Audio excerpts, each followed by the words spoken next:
एक जंगल में एक चुड़ैल रहा करती थी। वो बहुत खतरनाक और खूंखार चुड़ैल थी। वो आते जाते लोगों को अपना शिकार बनाती और उनको अपने बरगद के पेड़ पर ले जाकर मार कर खा जाया करती थी। एक दिन चुड़ैल रूप बदलकर एक सुंदर औरत के रूप में लकड़ी काट रही थी। तभी उसने देखा कि एक मुसाफिर वहां से गुजर रहा है।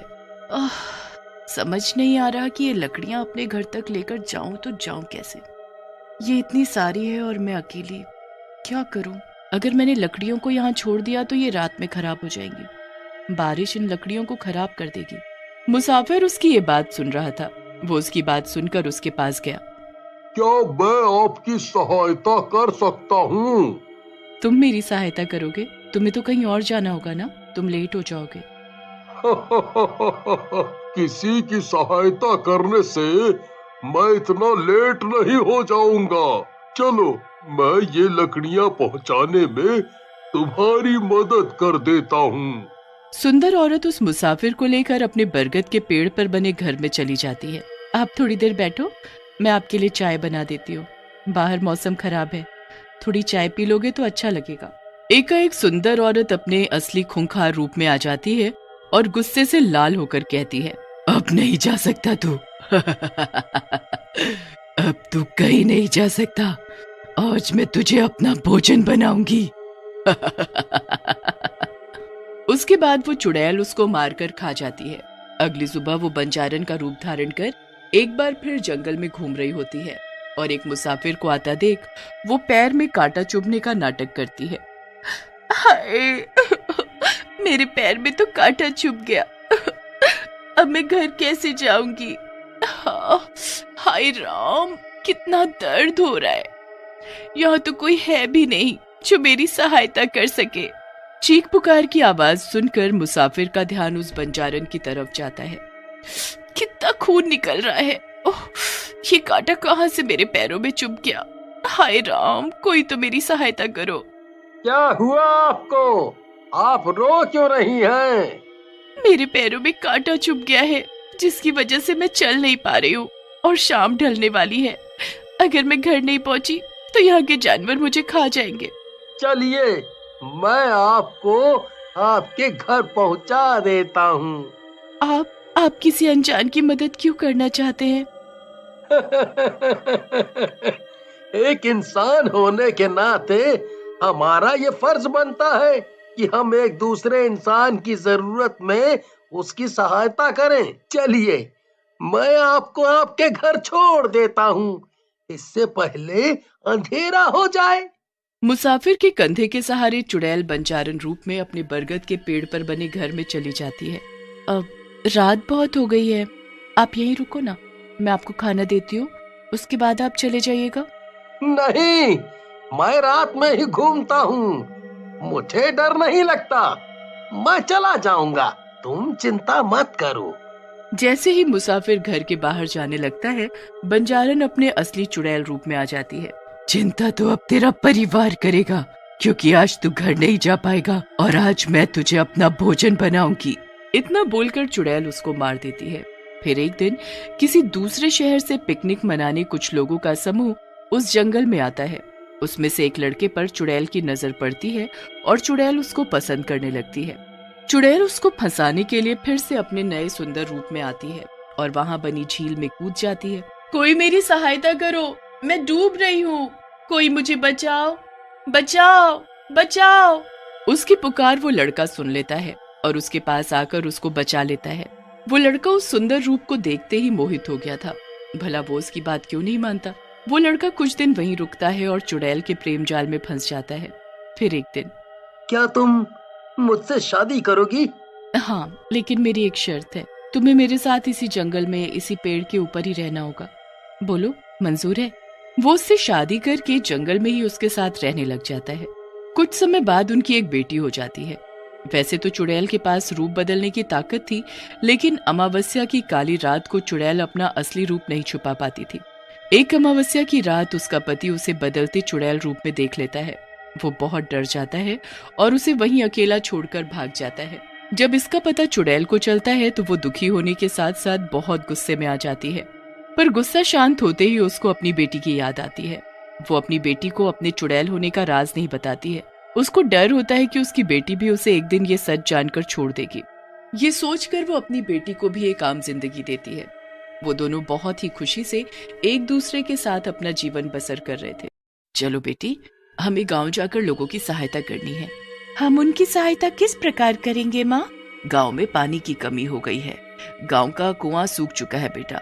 हम यहाँ अपने पास के कुएं से पानी भरकर वहां तक पहुंचाएंगे, जिससे गांव वाले वो पानी पीकर अपनी प्यास बुझाएं। इतना बोलकर दोनों माँ बेटी गांव की तरफ चली जाती हैं और कुएं से पानी लेकर सबको पानी पिलाती हैं। बेटी, आज हम लोगों ने एक बहुत ही पुण्य का काम किया है। चलो अब अपने घर चलते हैं और खाना खाकर थोड़ी देर पेड़ के नीचे आराम करते हैं। लेकिन चुड़ैल अच्छा काम कर कर के थक गई थी। उसको अब इंसानों को खाने वाली भूख लगने लगी थी। पेड़ के नीचे लेटे लेटे बेटी बोर हो जाती है और वो अपनी माँ से पूछती है, माँ, कितनी भी किसी की सहायता कर लो, लेकिन अंतिम में हम दो ही बच जाते हैं। क्या आपके पास कोई तरकीब है जिससे हम इस खालीपन को दूर कर सके? बेटी, मुझे बचपन से ही गेम खेलना बहुत पसंद था। मैं अलग अलग तरीके के गेम खेला करती थी और अपने समय में मैं हमेशा उनको जीता भी करती थी, जब बहुत मजा आता था। उसकी बेटी ये बातें बड़े ध्यान से सुन रही होती है और फिर बोलती है, तो माँ, आपको सबसे ज्यादा कौन सी गेम पसंद थी? वैसे तो मुझे सारे ही गेम्स रोचक लगते थे, लेकिन मेरा सबसे पसंदीदा गेम था जो मैंने और मेरी माँ ने खुद बनाया था। तो वो गेम क्या थी माँ? बेटी की बातें सुनकर और उत्साहपन देखकर चुड़ैल के मन में एक तरकीब आई। हम इस पेड़ के पास गोल गोल चक्कर लगाकर लोगों को पकड़ते थे। ये तो बहुत मजेदार गेम है माँ, मुझे भी खेलना है। हाँ बेटी, जरूर, लेकिन एक बात तो मैं तुम्हें बताना ही भूल गई। इस गेम के साथ साथ हम एक गाना भी गाया करते थे। कौन सा गाना माँ?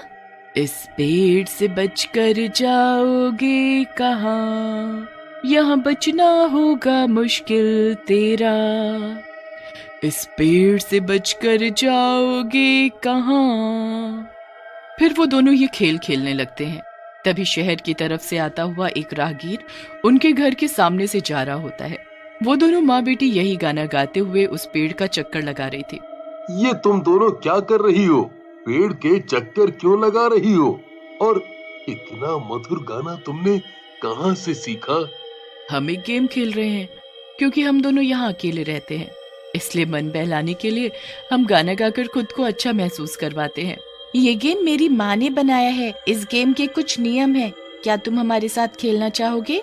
तुम गेम को अधूरा नहीं छोड़ सकते, और अगर तुम जीते तो तुम्हें खजाने की प्राप्ति होगी, लेकिन अगर तुम हारे तो तुम्हें हम लोगों की इच्छानुसार कार्य करना होगा। वे तीनों बरगद के पेड़ के आसपास वही गाना गाते हुए चक्कर काटने लगते हैं, पर लास्ट में राहगीर हार जाता है। चुड़ैल मन ही मन बहुत खुश होती है। बेटी, तुम जरा घर जाओ, मैं इन अंकल को पनिशमेंट देकर आती हूँ। बेटी के जाते ही चुड़ैल खूंखार रूप में आ जाती है। बहुत दिनों बाद आज भूख मिटेगी मेरी। तेरी सजा यही है कि तू मेरा शिकार बने। लाख गिड़गिड़ाने पर भी चुड़ैल उसे नहीं छोड़ती और राहगीर को मारकर खा जाती है। खेल की आड़ में चुड़ैल अब लोगों को रोज फंसाती। गेम के अंत में वो दोनों हमेशा ही जीता करती थी, उनसे जीतने वाला कोई भी नहीं था। ऐसे ही दिन बीतते गए और चुड़ैल अपनी बेटी का इस्तेमाल करके उसकी नजरों में अच्छी और राहगीरों को हराकर उनका नाश्ता करने लगी। सालों बीत गए। अब उसकी बेटी 18 साल की थी। एक रात, आज अमावस्या की वही रात है जिसमें मैं खुद पर चुड़ैल बनने से काबू नहीं कर पाती। आज मेरी बेटी को कहीं पता न चल जाए कि मैं चुड़ैल हूँ। मुझे यहाँ से दूर जाना होगा। अपनी बेटी को किसी भी तरीके से मुझे यहाँ पर अकेला छोड़ना होगा। कुछ ही देर बाद उसकी बेटी अंदर रोते हुए आती है। माँ, देखो न, मुझे ये क्या हो रहा है। मैं बदल रही हूँ, मेरे पैर कैसे हो रहे हैं। क्या हुआ बेटी, क्या हुआ तुमको? तुम रो क्यों रही हो? मैं बदसूरत हो रही हूँ। मुझे समझ नहीं आ रहा मेरे साथ क्या हो रहा है। चुड़ैल माँ सोचती है कि ये तो इंसानी बच्चा है, तो ये चुड़ैल कैसे हो सकती है। फिर उसको याद आता है कि ये तो उसकी बेटी का 18वां जन्मदिन है। वो बहुत घबरा जाती है। फिर वो उसको सच बताने का फैसला करती है। मेरी माँ एक चुड़ैल थी। जैसे ये बात गांव वालों को पता चली, उन्होंने मेरी माँ को जिंदा जला दिया। पर मैं इंसानी बच्ची थी, लेकिन गांव वालों को लगा कि मैं भी एक चुड़ैल हूँ, तो उन्होंने मुझे इस पेड़ पर लटका दिया और भूख प्यास के कारण मेरी मृत्यु हो गई। मेरी आत्मा यहीं भटकने लगी, पर क्योंकि मेरी माँ चुड़ैल थी, उस कारणवश मेरी आत्मा में ये ताकत आई कि मैं भी चुड़ैल बन सकूं और अपनी माँ का बदला लेने के लिए मैं एक खूंखार चुड़ैल बन गई। अब अगर तुम चाहती हो तो तुम एक चुड़ैल की तरह जीवन व्यतीत कर सकती हो, वरना तुम फ्री हो यहाँ से जाने के लिए, क्योंकि तुम्हें बरगद के पेड़ पर रहने की कोई जरूरत नहीं है। नहीं माँ, मैं तुम्हें छोड़कर कहीं नहीं जाऊंगी, पर तुम वादा करो कि आज के बाद तुम भी एक आम जिंदगी जियोगी और हम इन जंगलों से कहीं दूर जाकर एक तरीके से जीवन शुरू करेंगे। फिर चुड़ैल और उसकी बेटी उस जंगल को छोड़कर दूर पहाड़ी में बस जाते हैं और एक नया जीवन शुरू करते हैं।